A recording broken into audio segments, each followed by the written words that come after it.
제가 많은 부흥회를 다닙니다.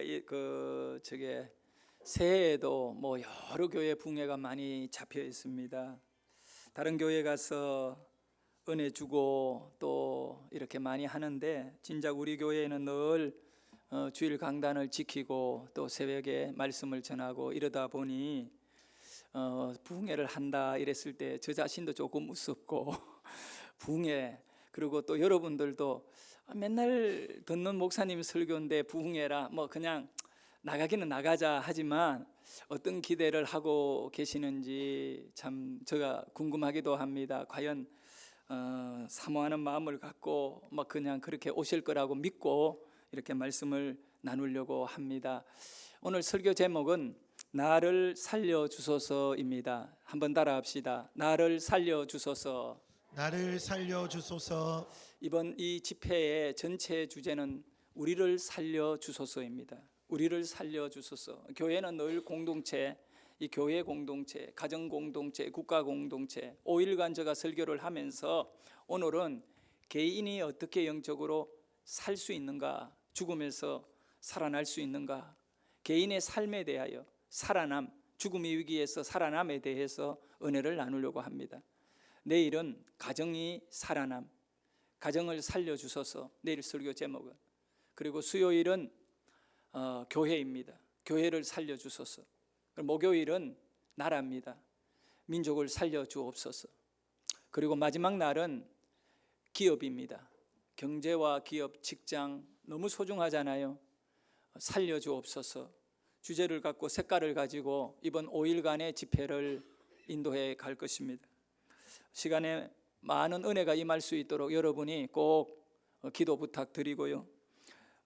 오늘 나를 살려주소서, 여기에 주인공은 히스기야 왕입니다. 히스기야는 왕인데요, 그가 25살에 왕이 되었습니다. 유다의 왕이 됐어요. 25살에. 그리고 29년을 나라를 다스렸습니다. 굉장히 긴 시간이잖아요. 한 30년 가까이 나라를 임금으로, 그 당시에는 굉장히 이 임금들의 수명이 짧았거든요. 그런데 물론 이렇게 40년씩 다스린 위대한 왕들이 있죠. 다윗 같은 인물이라든가. 근데 히스기야도 29년을 다스리고 54세에 죽었습니다. 근데 54세에 죽기 전에 히스기야에게 죽음의 위기가 찾아왔습니다. 그때가 언제냐면 그의 나이 39살 때입니다. 39살 때 히스기야의 인생의 황금기에, 여러분 39, 왕으로서 25세의 왕이 되어 이제는 완전히 나라가 견고해지고 모든 면에 탁월한 그런 은혜가 나타나는 그때인데 죽음의 위기가 히스기야에게 찾아온 것입니다. 그런 가운데 히스기야가 어떻게 믿음을 가지고 이 문제를 해결했는가를 우리는 오늘 배워야 합니다. 그리고 그 관점에서 앞으로 우리의 삶의 문제를 헤쳐나가는 우리 개인이 되었으면 좋겠습니다. 첫 번째, 병들어 죽게 된 히스기야입니다. 20장 1절 말씀을 같이 읽어봅니다. 시작. 그때 히스기야가 병들어 죽게 되매 아모스의 아들 선지자 이사야가 그에게 나아와서 그에게 이르되 여호와의 말씀이 너는 집을 정리하라, 내가 죽고 살지 못하리라 하셨나이다. 네, 히스기야가 병들어 죽게 되며라고 말씀하고 있습니다. 히스기야는 지도력 있는, 능력 있는 왕이었습니다. 그러나 아무리 큰 능력이 있다 하더라도, 아무리 많은 돈을 가졌다 하더라도, 권력을 가지고 있고 아무리 젊고 잘생겼다 하더라도 병들어 버리니까 아무 소용이 없는 겁니다. 한 나라의 왕의 자리에 앉아 있는 히스기야입니다. 그러나 이 질병의 문제는 어떻게 할 수가 없습니다. 그의 나이 39살에 회복 불가능한 그러한 불치의 병으로 그는 죽게 되었습니다. 그리고 그 죽음을 이사야 선지자가 통보해 준 겁니다. 하나님이 이사야에게 히스기야는 죽는다고 말해 주라고 해서 그렇게 안타까운 그런 히스기야의 정말 크고 어려운 문제가 히스기야가 지금 끌어안고 있는 것 같습니다. 이사야 선지자가 하나님의 뜻을 전한 내용을 읽어볼까요? 20장 1절에 다시 한번 읽어봅니다. 시작. 그때 히스기야가 병들어 죽게 되매 아모스의 아들 선지자 이사야가 그에게 나와서 그에게 이르되 여호와의 말씀이 너는 집을 정리하라 내가 죽고 살지 못하리라 하셨나이다. 여기서 두 가지를 우리는 생각해 볼 수 있습니다. 먼저 첫 번째는 집을 정리하라입니다. 집을 정리하라. 죽음을 앞둔 사람들이 해야 할 가장 중요한 일 중에 하나가 집을 정리하는 일입니다. 사람이 죽음을 앞두게 되면 집을 먼저 정리하게 되는 겁니다. 집을 정리한다는 말 속에는 통장도 정리하고 그 외에 여러 가지 많은 정리를 합니다. 제가 전도사가 신학교를 졸업하고 이제 강도사 인허를 받으려고 하는 그때에 저 친구 목사님 부인이었던 그 서양훈 목사님이라고 계셨는데 그분이 이렇게 돌아가셔서 우리 교회에서 장례를 치러준 분입니다. 그분의 그 아내가 광명에 있는 성례병원의 수간호사였습니다. 그 병원에는 간호사가 한 300명 되는데 그 간호사 중에 최고 높은 수간호사였어요. 교수급의 대우를 받고 고려대학교 간호학과를 졸업한 유능한 간호사였습니다. 근데 그 성례병원이 굉장히 종합병원, 큰 병원을 2개나 갖고 있다고 합니다. 한 5, 6개월 전에 이 병원 직원이니까 전체 몸 다 검사를 했는데 불구하고 5, 6개월 전에 검사한 것 상관없이 몸이 아파 다시 검사해 보니까 대장암 말기 판정을 받아버린 것입니다. 그것도 급성으로 몸이 진행되면서 사모님이 한 3개월 정도 되었는데 일어나지 못하고 침대에 누워 계십니다. 중간에 신학교에서 친하게 지낸 그런 친구 관계라 병문안을 가서 전도사님과 사모님을 위로해주고 그렇게 했는데 이제 그 병실에 또 가족들이 못 있잖아요. 그러니까 잠깐 중환자실에서 얼굴 보고 전도사님이 하시는 우리 집에 가서 좀 쉬었다 대화 좀 하고 가라 해서 바로 그 광명의 아파트에 그분이 사셨는데 집에 갔는데 그 전도사님이 저에게 한 말이 충격적이었어요. 우리 사모가 병원에 이런 여러 가지 오래 근무하면서 다른 사람과 달리 너무 잘 아니까 이 대장암 말기 판정을 받고 자기 이런 상태를 다 살핀 뒤에 가장 먼저 한 일이 뭐냐, 집에 와서 가장 먼저 한 일이 자기 옷을 전부 정리해버렸대. 우리 같으면 하나님께 살려달라고 막 기도원 올라가고 막 그러잖아요. 그런데 자기 옷을 다 정리했대요. 그러니까 어떻게 했느냐고 내가 물어보니까 병원 들어가기 전에 속옷을 하나도 남겨놓지 않고 전부 다 버려버렸대요. 자기의 속옷이 남편에 의해 정리되어지는 슬픔을 주지 않으려고 했는지는 모르지만 일단 그 얘기를 하더라고요. 모든 속옷, 뭐 바깥옷이야 그건 있겠지만 사모님이 입었던 모든 속옷은 싹 다 병원에 일부 갖고 가고 그 외에는 싹 다 버려버렸대요. 그때 전도사님이 굉장히 낙심을 했노라고 얘기하더라고요. 저는 히스기야가 죽게 되었을 때 하나님께서 히스기야에게 집을 정리하라, 집을 정리하라, 옷을 정리하고 왕권을 정리하고 모든 것을 정리하는 겁니다.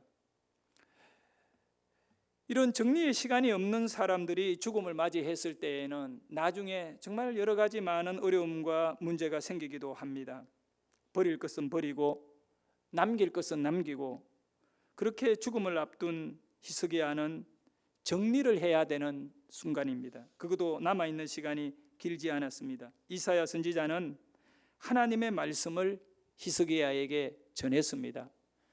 집을 정리하라. 얼마나 충격적인 통보입니까? 두 번째입니다. 이사야 선지자는 히스기야에게 네가 죽고 살지 못하리라 통보해 주었습니다. 조금 전 우리가 읽은 말씀이지만 또 한 번 더 읽어보면 읽습니다. 그때 히스기야가 병들어 죽게 되매 아모스의 아들 선지자 이사야가 그에게 나아와서 그에게 이르되 여호와의 말씀이 너는 집을 정리하라 내가 죽고 살지 못하리라 하셨나이다. 집을 정리하라 하시면서 뭐라고 하셨느냐? 네가 죽고 살지 못하리라. 네가 죽고 살지 못하리라. 이것은 사형 선고이잖아요. 살아있지만 살아있는 목숨이 아닙니다. 이제 너는 끝장났다. 너는 죽는다.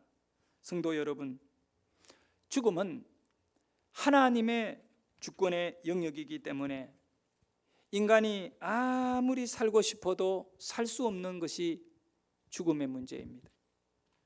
인간이 유일하게 정복할 수 없는 것 중에 하나가 죽음의 영역입니다. 하나님은 이사야를 통하여 히스기야에게 살지 못한다라고 하는, 너는 죽는다라고 하는 죽음을 통보해 주었습니다. 죽음 앞에서는 가난한 사람도 부자도 배운 사람도 못 배운 사람도 권력이 있는 사람도 없는 사람도, 여기 오늘 히스기야 같이 왕이라 할지라도 죽음이 너 오라 그러면 가야 합니다. 버틸 수 없는 것입니다. 히스기야 왕은 적을 잘 물리친, 나라를 아주 잘 지켜내고 백성들을 행복하게 살 수 있도록 그렇게 만들어 줄 수 있었습니다. 다른 사람이 죽음의 위기에 처했을 때 군대를 잘 훈련시켜서 백성들을 죽음에서 보호도 해 주었습니다. 그러나 진작 자기 자신의 죽음의 문제는 전혀 손을 쓸 수 없는 존재임을 알게 됩니다. 열심히 앞뒤를 살피지 않고 살아갔습니다. 나라도 지키고 백성들도 사랑하고 여러 가지 일들을 많이 하며 칭찬받으면서, 그렇지만 이제 나라가 안정되고 살만합니다. 이제 39살이 되었습니다. 40을 내다보고 있습니다. 그런데 병들었고 죽게 되었습니다. 너는 죽게 된다. 죽음이 다가왔습니다. 그럴 때 우리가 할 수 있는, 죽기 전에 마지막으로 우리가 할 수 있는 말은 억울하다입니다. 히스기야는 많이 억울했을 겁니다. 열심히 달려왔는데 이렇게 죽게 된단 말인가. 그래서 히스기야는 어떻게 했느냐? 억울했어. 너무 억울해가지고 이대로는 내가 죽을 수 없으니 너무 억울하다. 그래서 히스기야는 두 번째입니다. 크게 두 번째, 히스기야는 기도로 엎드렸습니다. 첫 번째, 어떤 기도의 자세를 취했는가를 생각해 보도록 하겠습니다. 낯을 벽으로 향하고 기도합니다. 열왕기하 20장 2절에 보면 나와 있는데 읽어봅니다. 히스기야가 낯을 벽으로 향하고 여호와께 기도하여 이르되, 그는 기도했습니다. 벽의 얼굴을 향하고 기도했다는 것은 이제 그 어떤 것도 생각하지 않습니다. 한 나라의 왕으로서는 백성들도 생각해야 되고 여러 생각할 것이 많습니다. 그러나 이 죽음이 자신에게 오라 할 때에는 그 모든 것 다 내려놓고 벽을 향하여 하나님을 찾았습니다. 하나님께 기도했습니다. 두 번째는 어떻게 또 기도했느냐? 심히 통곡하며 기도합니다. 심히 통곡하며 기도합니다. 3절에 보면 읽어봅니다. 여호와여 구하오니 내가 진실과 전심으로 주 앞에 행하며 주께서 보시기에 선하게 행한 것을 기억하옵소서 하고 히스기야가 심히 통곡하더라. 히스기야가 심히 통곡하더라.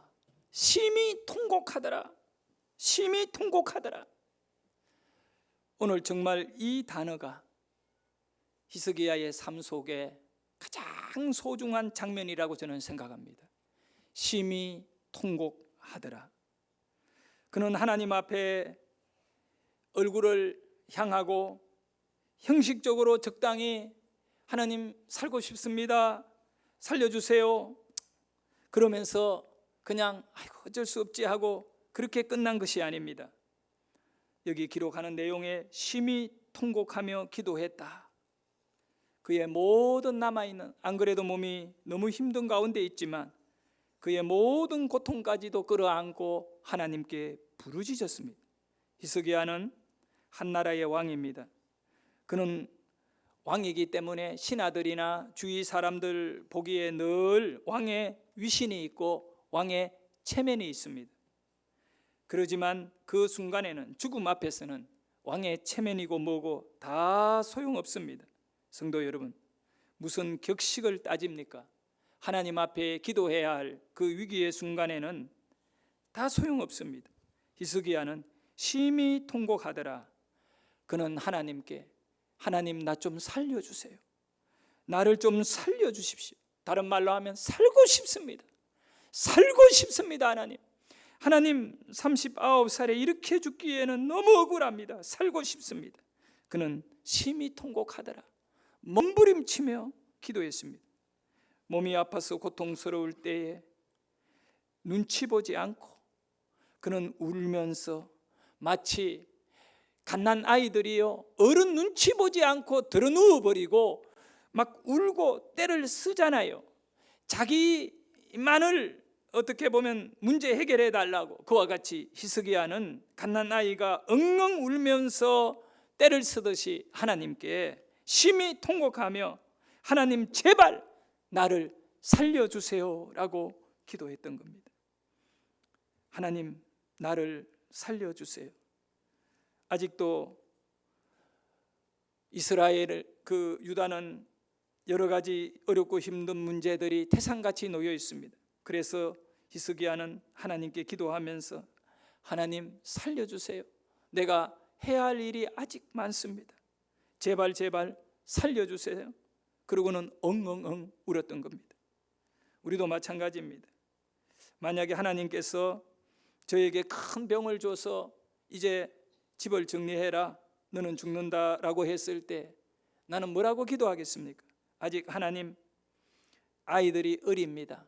아직 우리 새안양 교회를 좀 더 섬겨야 합니다. 하나님 살려주세요. 제발 살려주세요. 그렇게 기도했을 것입니다. 그와 같이 히스기야도 하나님 앞에 나라를 위하여 아직 할 일이 남아있다고 고백하면서 엉엉 울면서 통곡하면서 기도했습니다. 성도 여러분, 기도에는 무슨 객식을 따지면 안 됩니다. 화려한 기도, 거창한 기도, 미사구어를 쓰는 기도 다 소용없습니다. 우리 하나님 앞에는 말재주가 아닙니다. 우리 하나님은 기도의 문장력을 보고 응답하시는 분이 아닙니다. 우리 하나님은 심히 통곡하는 자의 기도를 들어주시고 우리 하나님은 심히 통곡하는 자를 살려주는 줄 믿으시기를 바랍니다. 자신이 하나님 앞에 행한 선한 일을 히스기야는 이제 고백합니다. 그래서 성도 여러분, 잘 살아야 합니다. 평상시에 문제를 만나기 전에 제대로 믿음 생활 해야 하고 봉사 생활 제대로 해야 합니다. 자신이 하나님 앞에 기도할 때 통곡하는 가운데 어떤 내용을 고백했습니까? 20장 3절에 이렇게 기도했습니다. 시작. 여호와여 구하오니 내가 진실과 전심으로 주 앞에 행하며 주께서 보시기에 선하게 행한 것을 기억하옵소서 하고 히스기야가 심히 통곡하더라. 할렐루야. 선하게 행한 것을 기억하옵소서 하고 심히 통곡하여 기도했던 것입니다.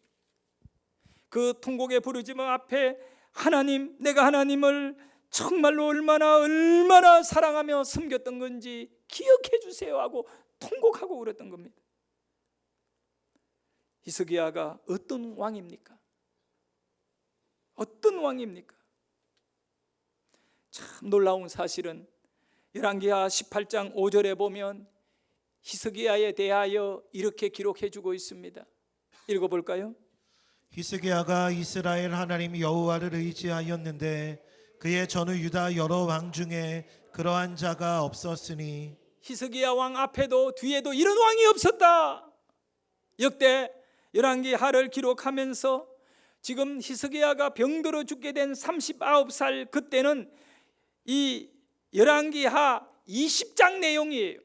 이 20장 바로 앞쪽에 18장에서 성경은 히스기야에 대하여 설명하기를 그의 전에도 후에도 유다 여러 왕 중에 그렇게 하나님을 잘 의지하고 섬겼던 왕은 없다라고 말합니다.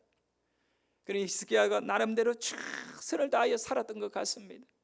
그래서 그는 죽음의 문제가 자신을 끌어가려고 할 때에 하나님 앞에 심히 통곡하면서 내가 어떻게 하나님을 섬겼는지 기억하시고 나를 좀 살려주세요 기도하고 있습니다. 18장 6절에도 이런 말씀이 있습니다. 읽어봅니다. 곧 그가 여호와께 연합하여 그에게서 떠나지 아니하고 여호와께서 모세에게 명령하신 계명을 지켰더라. 아멘. 여러분, 이 말씀 속에 하나님과 연합된 자는 히스기야였습니다. 정말 우리의 삶에 가장 소중한 그런 부분이 있다면, 연합이 있다면 다른 것과의 연합이 아닙니다. 우리는 지식과 연합하면 똑똑한 사람이라고 하고요, 좋은 요리 기술을 가진 사람이라면 그 사람은 맹인이 되는 겁니다. 훌륭한 일꾼인 거지요. 또 좋은 사람과 높은 사람, 또 힘 있는 사람과 가까이 하게 되면 측근이 되는 겁니다.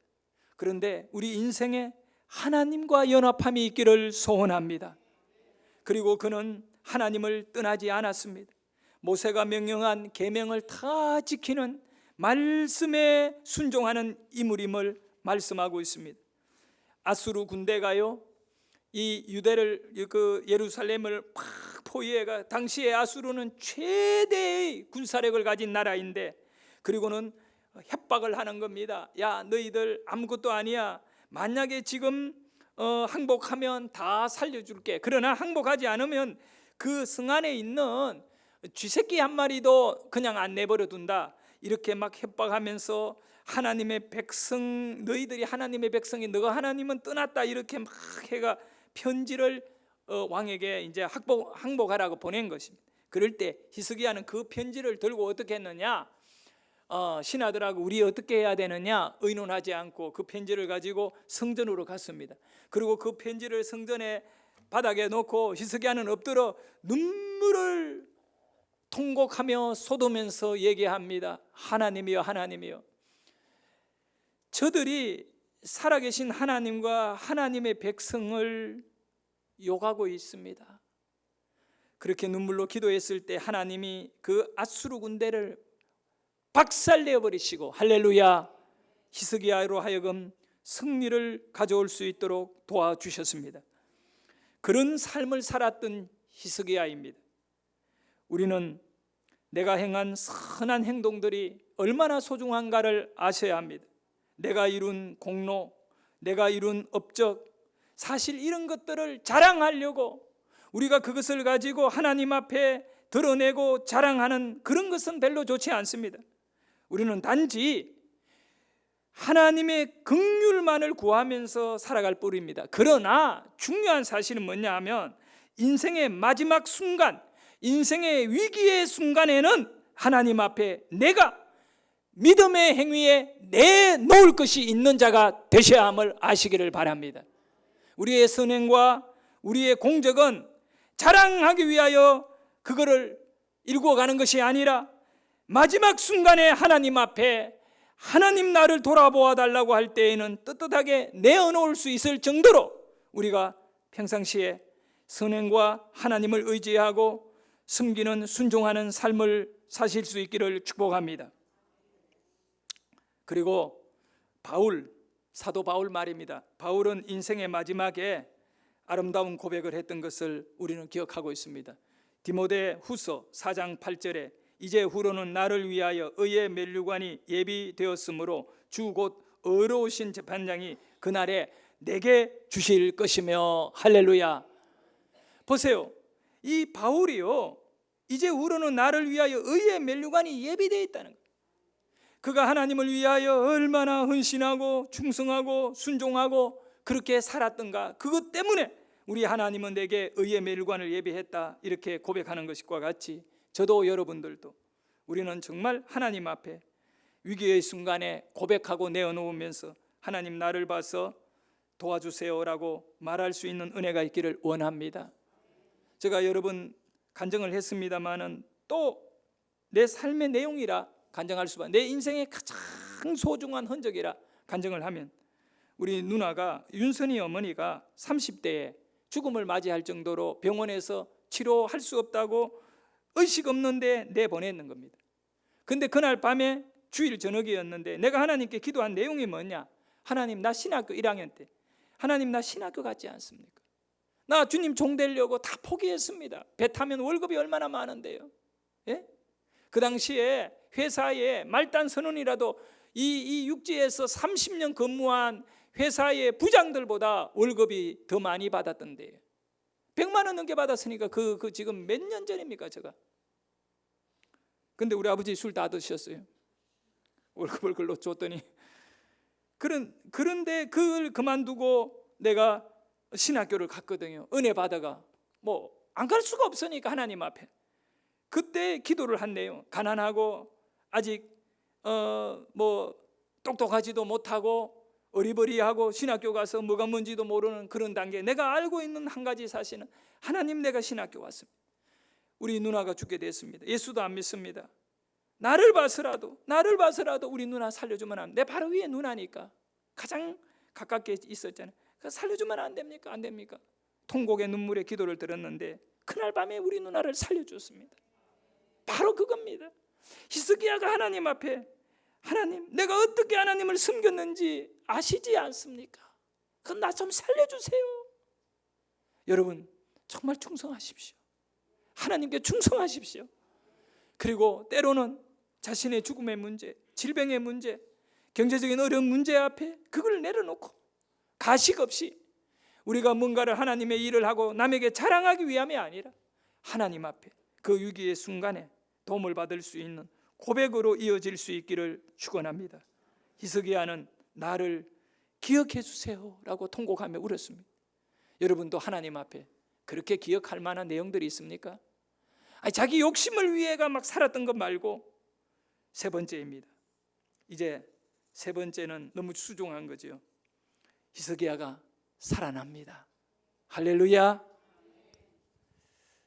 열왕기하 20장 5절을 같이 읽도록 합니다. 시작. 너는 돌아가서 내 백성의 주권자 히스기야에게 이르기를, 왕의 조상 다윗의 하나님 여호와의 말씀이 내가 내 기도를 들었고 내 눈물을 보았노라. 내가 너를 낫게 하리니 내가 3일 만에 여호와의 성전에 올라가겠고. 할렐루야. 내 눈물을 보았노라. 다른 거 아닙니다. 왕이었기 때문에 살려줬다든가 유능한 지도자였기 때문에 앞으로 나라에 필요한 일꾼이라, 그렇지 않습니다. 하나님은요, 마른 막대기를 들어서라도 큰 고목을 대처할 수 있을 만큼의 역사하시는 하나님입니다. 오직 한 가지, 눈물을 보았으므로 히스기야는 죽음 앞에서 통곡하며 절고하며 눈물의 기도를 올렸습니다. 하나님은 처절한 히스기야의 기도를 들으셨습니다. 하나님의 마음이 기도를 듣고 바꾸어졌습니다. 할렐루야. 이걸 여러분이 아셔야 됩니다. 무엇을 통해서 하나님의 마음이 바꾸어졌습니까? 히스기야야, 집안 정리해라. 히스기야야, 너 죽는다 이렇게 말씀한 하나님이신데 무엇 때문에 하나님의 마음이 바뀌어졌습니까? 죽고 사는 문제는 하나님의 손에 달렸는데 죽기로 예정된 히스기야를, 죽이기로 작정된 히스기야를 다시 살려주느냐 말입니다. 무엇 때문에 바뀌어졌습니까? 기도입니다. 성도 여러분, 기도는 죽음의 문제도 바꿀 수 있다면 우리들의 삶의 소소한 모든 문제는 기도하지 않을 수가 없습니다. 무엇 하나 기도 없이 우리가 살아갈 수 있는 것이 뭐가 있단 말입니까? 눈물로 통곡하면 하나님은 반드시 들으십니다. 내 눈물을 보았고, 우리 하나님께서 히스기야에게 내 눈물을 보았고 통곡하는 기도를 내가 보았노라. 하나님은 눈물을 보시는 분입니다. 우리 하나님은 눈물을 보시는 분입니다. 여러분의 눈물을 봅니다. 너무 가슴 아프고 너무 힘들어. 그때 눈물을 참지 말고 하나님께 나와 우십시오. 히스기야의 눈물은 너무 소중한 것입니다. 히스기야의 눈물은 생명이 살아나는 그 생명의 비가 되어 히스기야의 병든 육체에 내린 것입니다. 교회에 나오면 가장 먼저 우리에게 이루어져야 할 사건은 눈물이 터지는 것입니다. 하나님 앞에 우는 것입니다. 죄를 회개하며 울어야 하고 눈물을 간직하게 됩니다. 은혜를 받아서 눈물을 흘리게 되어야 합니다. 은혜를 받아야 합니다. 너무너무 감사해서 눈물을 흘리며 울어야 합니다. 성도 여러분, 울어본 지가 언제입니까? 눈물이 메말랐습니까? 회개가 나오지를 않습니까? 은혜가 느껴지지를 않고 감사가 우러나지가 않습니까? 우셔야 합니다. 천국은 눈물 없이는 못 가는 곳입니다. 우리는 회개하며 울고 은혜 받고 울고 감사해서 울고 우는 자들이 천국의 길을 갑니다. 예수님은 우셨습니다. 예루살렘아 예루살렘아 눈물 흘리며 우셨습니다. 사도 바울도 울었습니다. 베드로도 울었습니다. 심지어 닭도 울었습니다. 성경은 울음소리로 가득 채워져 있습니다. 여러분 우시기를 바랍니다. 감사해서 울면서 주여 나 같은 것 구원시켜 주셔서 감사합니다. 눈물 날 수밖에 없지요. 주여 나 같은 것 직분 주셔서 감사합니다. 주여 나 같은 것 기도의 대열에 오늘 이 집회의 자리에 불러주셔서 감사합니다. 울어야지. 성도 여러분 앞을 보십시오. 눈물로 기도할 때 성령께서 역사하십니다. 눈물로 기도할 때 능력이 나타납니다. 눈물로 기도할 때 은혜가 임합니다. 그리고 또 눈물로 기도할 때 하늘 보좌 움직입니다. 눈물로 기도할 때 주님이 급하게 여러분 가운데 오십니다. 야곱이 야복강에서 형이 죽이려고 막 올 때 눈물로 기도하니 천사가 급하게 왔어. 야곱의 기도를 하나님께 올렸던 겁니다. 눈물로 기도할 때 마귀는 싫어하는 것입니다. 왜냐하면 여러분이 이기기 때문에 그렇습니다. 질병을 이길 거고 절망을 이길 거고 가난을 이길 거고 모든 세상의 그 불신앙과 불순종을 기도하는 사람은 반드시 이겨내고 일어날 것입니다. 우리는 왜 눈물로 기도하지 못할까요? 왜 여러분은 눈물이 말라버렸습니까? 여기에는 답이 있습니다. 절실하지 않기 때문에 그렇습니다. 히스기야는 너무 절실해서 너무너무 절실해서 죽으니까 절실한 겁니다. 39살에 죽는다는 것이 어린 자식을 남겨놓고 죽는다는 것이 너무 아쉽고 너무나 살고 싶으니까 그 절실함이 하나님만을, 생명의 주인인 하나님만을 찾게 되는 겁니다. 지금 우리는 절실함을 느끼지 못합니다. 믿는 구석이 있어서 하나님께 울지 못합니다. 돈을 믿고요, 내 건강을 믿고요, 아직 살만한 것이 있다라고 하는 것을 믿고 있기 때문에 그렇습니다. 성도여, 그러나 절실해지면 히스기야처럼 사방이 다 막혀버리면 눈물로 통곡 기도를 하지 않을 수가 없음을 아셔야 합니다. 우리는 오늘 이런 히스기야와 같이 어려워져서 기도하기보다 은혜 위에 은혜라는 말씀이 있지 않습니까? 은혜를 주셨을 때 더 눈물의 기도를 통하여 하나님을 만나지는 여러분 되기를 축복합니다. 눈물의 기도는 하나님이 치료의 광선을 보내어 주십니다. 너무너무 놀라워요. 눈물의 기도 속에 하나님의 치료의 광선이 비춰온다. 눈물의 기도는 하나님의 마음을 움직이는 기도이기도 합니다. 내가 살기 위해서 어떻게 해야 합니까? 하나님을 향한 통곡의 기도를 드려야 합니다. 민족을 향한 통곡의 기도, 열방을 향한 통곡의 기도, 눈물이 있는 것은 그 사람이 살아있다는 증거입니다. 저를 따라합시다. 눈물이 있다는 것은 그 사람이 살아있다는 증거이다. 여러분, 죽은 자와 산 자의 차이가 뭔지 압니까? 두 가지입니다. 죽은 자는 눈물이 없습니다. 죽은 자는 웃음이 없습니다. 살아있잖아요. 눈물을 주셨고 웃음을 주셨습니다. 이 눈물을 하나님께 쏟아야 됩니다. 이 기쁨과 웃음을 하나님 앞에 드러내야 됩니다. 살아있는 자. 눈물이 있다는 것은 여러분이 치졸하기 때문에, 약하기 때문에 우는 것이 아닙니다. 살아있기 때문에 우는 것입니다. 눈물을 소중하게 여기십시오. 나의 눈물. 다윗은 고백했습니다. 주여, 나의 눈물병을 보옵소서. 다윗은 얼마나 울었는지. 눈물병을 만들었다. 그 표현이 시적인 표현이죠. 네? 자신의 눈물을 병에 담을 만큼 많이 울었습니다. 너무 삶이 힘들어 울었던 겁니다. 열왕기하 20장 6절을 크게 읽습니다. 시작.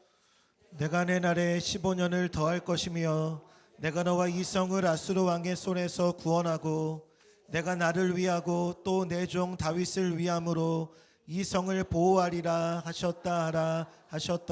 할렐루야. 하나님은 히스기야를 살려주셨습니다. 통곡하고 부르짖는 히스기야, 눈물을 쏟으며 기도하는 히스기야를 살려주셨습니다.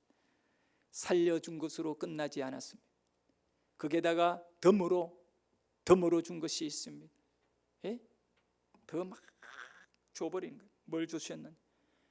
생명을 15년 연장시켜 줍니다. 그뿐이 아닙니다. 뭘 줬나요? 아수르로부터 너희들을 완벽하게 지켜주겠노라. 그래서 히스기야 때 나라가 안 망하는 거죠.